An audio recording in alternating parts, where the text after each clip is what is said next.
अखंड मंथन के सभी दर्शकों को नमस्कार। भविष्य दर्पण के आज के एपिसोड में हम आपको बताएंगे कि क्या भारत में भी कोरोना की आने वाली लहर मृत्यु का तांडव मचा सकती है।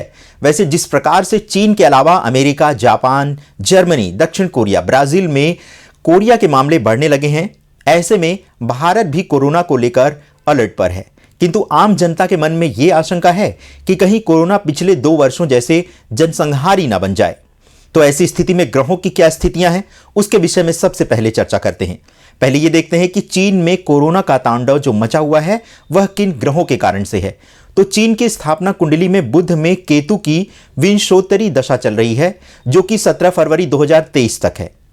चीन की स्थापना कुंडली में केतु, बुध, सूर्य और गुलिक की 9वें भाव में कन्या राशि में युति हुई है। यह स्थान कालपुरुष की कुंडली का रोग स्थान है। ऐसे में अगले 2 से 3 महीनों में कोरोना वायरस की नई लहर से चीन को राहत मिलने वाली नहीं है। किंतु जिस प्रकार कहा जा रहा है कि कोरोना की नई लहर से चीन में बड़े जनधन की हानि हो सकती है, वैसी स्थिति भी नहीं होगी। भारत में इस समय कोरोना की नई लहर आने की आशंका कहीं नहीं दिखती है, क्योंकि सूर्य 16 दिसंबर 2022 को सुबह 10 बजे भारतीय समयानुसार सूर्य धनु राशि में आए हैं। तब केतु के नक्षत्र मूल में सूर्य के आने के बाद से यह आशंका व्यक्त की जाने लगी कि कोरोना कहीं पहले की तरह हाहाकार ना मचा दे। किंतु ज्योतिषी दृष्टिकोण से राहु केतु के साथ युति कर रहे ग्रह और उनके नक्षत्रों में गोचर कर रहे ग्रहों के चलते वायरस यानी सूक्ष्म जीवों से होने वाली महामारियों का योग बनता है। यह किसी बड़े ग्रहण के बाद अधिक बुरा प्रभाव दिखाता है। अभी 8 नवंबर को लगे चंद्र ग्रहण का प्रभाव 3 महीने तक रहेगा, जिसके चलते जनवरी महीने के अंत तक कोरोना वायरस को लेकर कुछ देशों में सावधानी रखनी होगी। लेकिन इस समय राहत की बात यह है कि शनि, मंगल, गुरु, राहु और केतु में से कोई भी ग्रह इस समय राहु केतु के नक्षत्रों यानी अश्वनी, मघा, मूल, आद्रा, स्वाति और शतभिषा इनमें गोचर नहीं कर रहे। अतः कोरोना की यह लहर बहुत नुकसानदायक नहीं होगी। कोरोना के नए वेरिएंट का भारत पर असर जानने के लिए भारत की कुंडली देखने से मालूम होता है कि भारत की कुंडली में अभी चंद्रमा की महादशा में केतु की अंतर्दशा चल रही है। केतु वृश्चिक राशि में 7वें भाव में योग कारक शनि के सबसे शुभ नक्षत्र अनुराधा में है। अतः भारत में कोरोना को लेकर अभी डरने वाली कोई बात नहीं है। भारत के लिए इस समय कोरोना बहुत प्रभावी नहीं दिखता है। वैसे अगले 2 महीने तक कुछ सतर्कता बनाए रखना होगा। वास्तव में केतु स्वतंत्र भारत की कुंडली में हिंसा स्थान यानी 7वें भाव में स्थित है। अतः आतंकी हिंसा घटनाएं, अप्रिय घटनाएं और सत्ताधारी दल के बड़े नेताओं के स्वास्थ्य को लेकर यह समय कुछ संवेदनशील हो सकता है।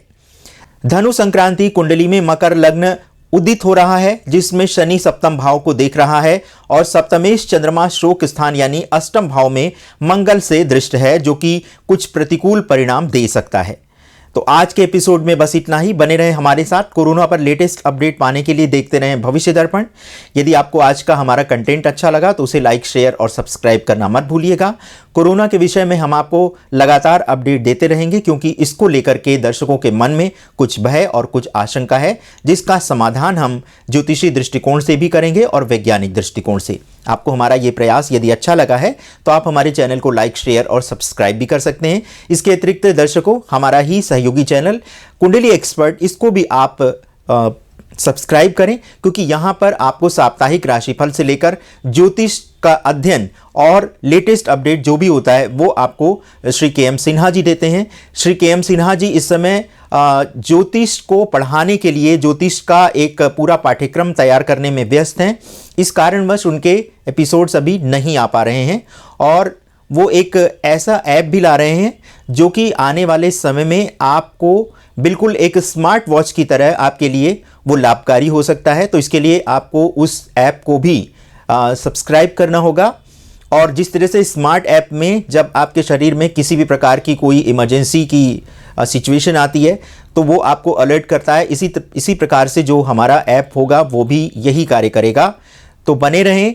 ज्योतिष के क्षेत्र में अखंड मंथन और कुंडली एक्सपर्ट मिलकर कार्य कर रहे हैं, और हम चाहते हैं कि ज्योतिष विद्या को आप तक बहुत सरलता से और सहजता से पहुंचाया जाए। बने रहें। अपना अमूल्य समय देने के लिए आपका बहुत बहुत आभार। नमस्कार।